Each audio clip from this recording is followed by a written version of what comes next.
جب بھی وقت ملے، بلکہ وقت کیا، کام کرتے جائیں اپنے، اور نبی پر درود و سلام پڑھتے جائیں۔ ایک شخص دنیا میں بہت گناہ کرتا، پر اس کی عادت تھی چلتے پھرتے اٹھتے بیٹھتے نبی پر درود و سلام پڑھتا رہتا۔ جب اس کی موت کا وقت قریب آیا تو اس پر بڑی سختی ہوئی، انتقال ہو گیا۔ لوگوں نے اوپر سے چادر ڈال دی۔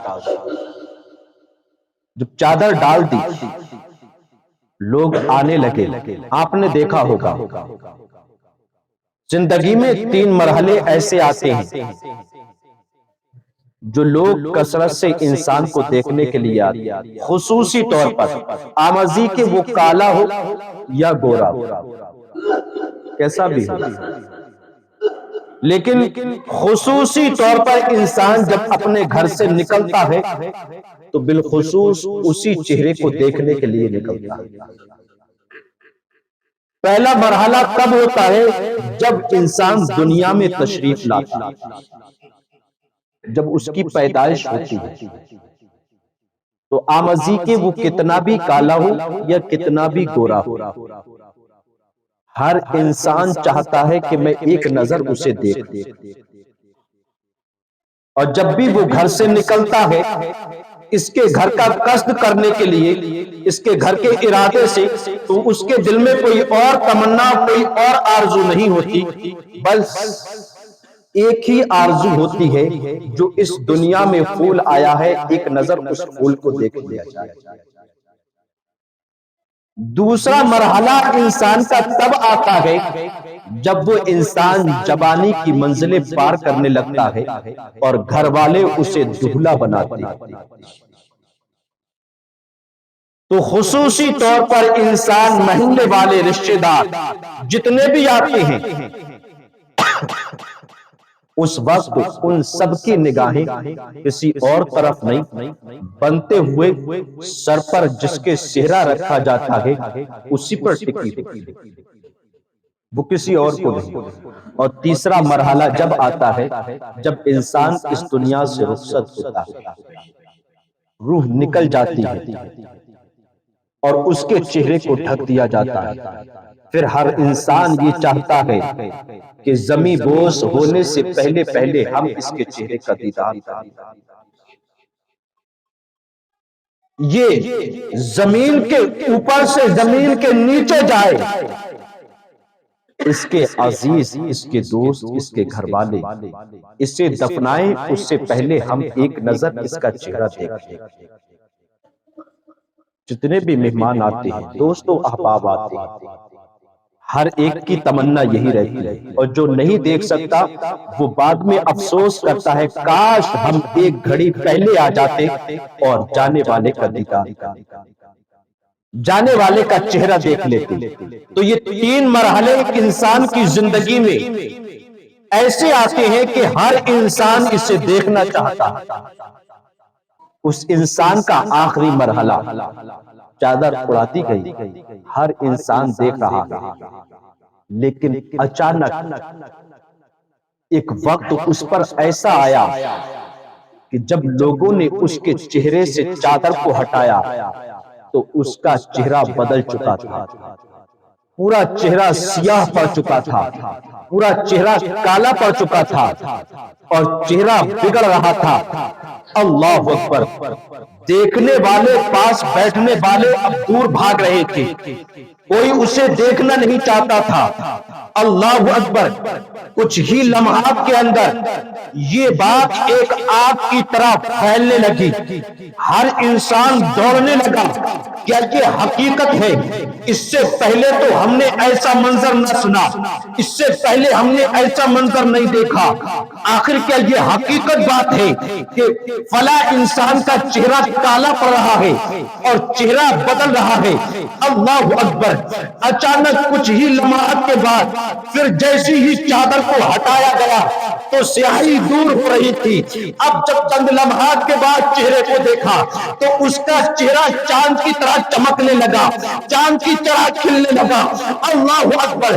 کسی صاحب دل نے پوچھ لیا, یہ تو بتا آخر تیرا یہ منظر ہوا کیسے؟ ابھی تک تو تیرا چہرہ سیاہ ہو رہا تھا, تیرا چہرہ بدل رہا تھا, تیرا چہرہ سیاہی میں تبدیل ہو رہا تھا. تو اچانک آواز آئی, اے انسان پوچھنا چاہتا ہے تو سن, ابھی تک جو میرا چہرہ کالا پڑ رہا تھا وہ نمازیں نہ پڑھنے کی وجہ تھی, وہ شراب پینے کی وجہ تھی, وہ عیاشیوں کی وجہ تھی, وہ گناہوں کی وجہ تھی, وہ شراب کہتے آباد کرنے کی وجہ تھی. جو میرا چہرہ بدل رہا تھا, میرا چہرہ خنزیر کی طرح ہو رہا تھا, اس کی وجہ ایک ہی تھی کہ میں اللہ کی نافرمانیاں کرتا تھا, رسول اللہ کی نافرمانیاں کرتا تھا. لیکن آخر یہ تو بتا کہ پھر تیرا چہرہ بدل کیسے گیا, تیرا چہرہ نورانی سے کیسے ہو گیا؟ کہا میں نے مدینے والے کی طرف توجہ کی. یا رسول اللہ, آپ کا فرمان ہے جو آپ کا کثرت سے درود شریف پڑھے گا, آپ کا صلاۃ و سلام پڑھے گا, آپ اس کے چہرے کو بدلنے نہیں دیں گے. اللہ اکبر, اس کا چہرہ بدلتا ہوگا, آپ آ کر کے نورانی ہاتھ دے کر کے اس کے چہرے کو بتا لیں گے. یا رسول اللہ, میں نے کثرت سے آپ پر درود و سلام پڑھا تھا, اگر دنیا والوں کی نظر میں میرا چہرہ اسی حالت میں زمین کے اندر گیا, دنیا والے مجھ سے رنجیدہ ہو جائیں, کوئی میری قبر پہ آنا گوارا نہیں کرے گا. یا رسول اللہ, کوئی میرے چہرے کو دیکھنا گوارا نہیں کرے گا. اللہ اکبر. اس نے کہا میں نے مدینے والے کی بارگاہ میں فریاد کی, آمنہ کے لال نے وہیں سے اپنے دست نورانی کو بنا دیا اور میرے چہرے پر پھیرا تو گندگی دور ہو گئی اور چہرہ مبارکہ پاک صاف ہو گیا. اللہ, درود شریف کی برکت سے چہرہ پھر روشن اور منور ہو گیا, گناہ دھل گئے. اللہ, اب بتائیں تو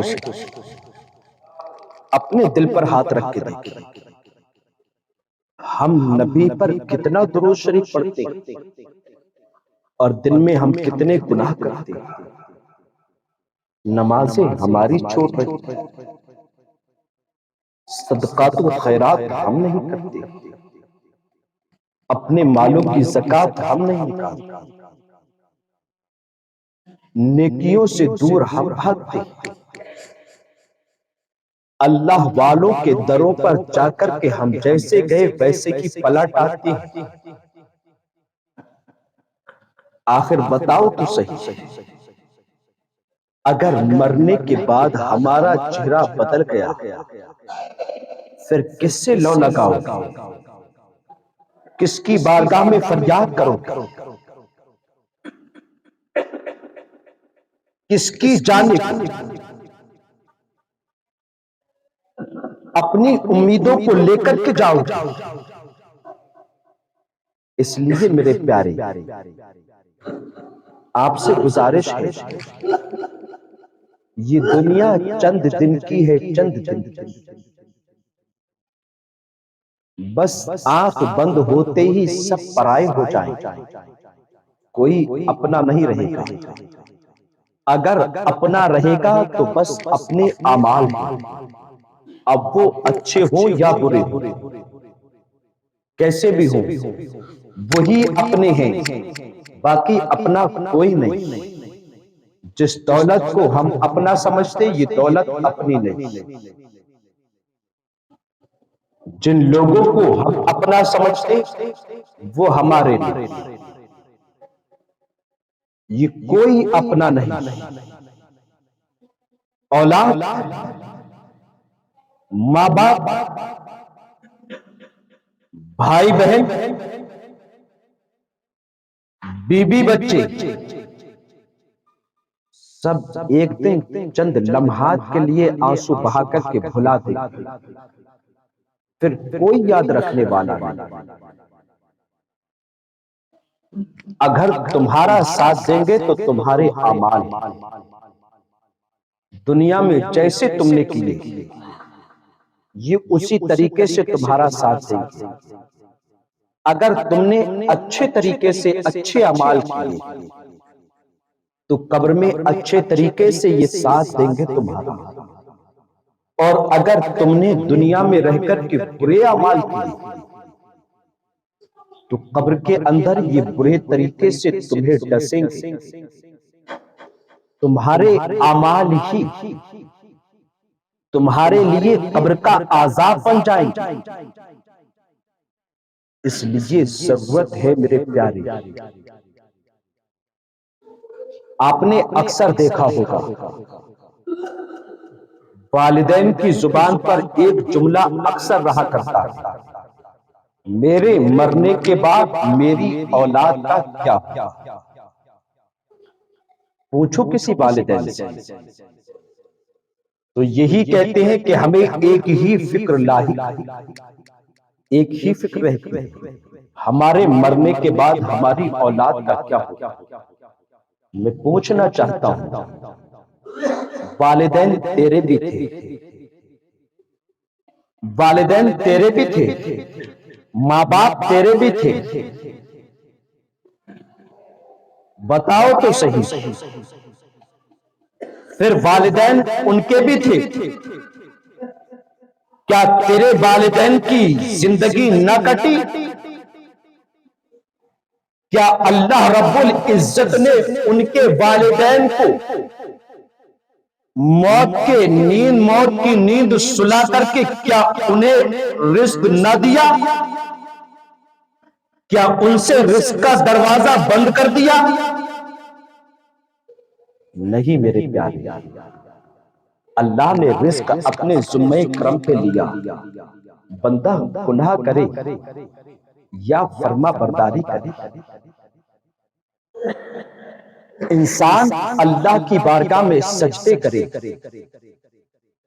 یا ہوتی ہوئی آذان کو سن کر کے مسجد کے کنارے سے گزر کر کے چلا جائے، خدا کی طرف خدا کی بارگاہ میں نہ آئے، لیکن رب کائنات کسی پر بھی رزق کا دروازہ بند نہیں کرتا۔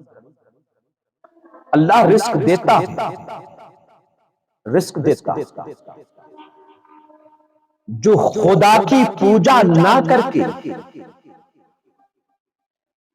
ایک پتھر کو اٹھا کر کے اسے خدا مان کر کے اس کی پوجا کرتے ہیں، مولا انہیں بھی رزق دیتا ہے، انہیں بھی رزق دیتا ہے۔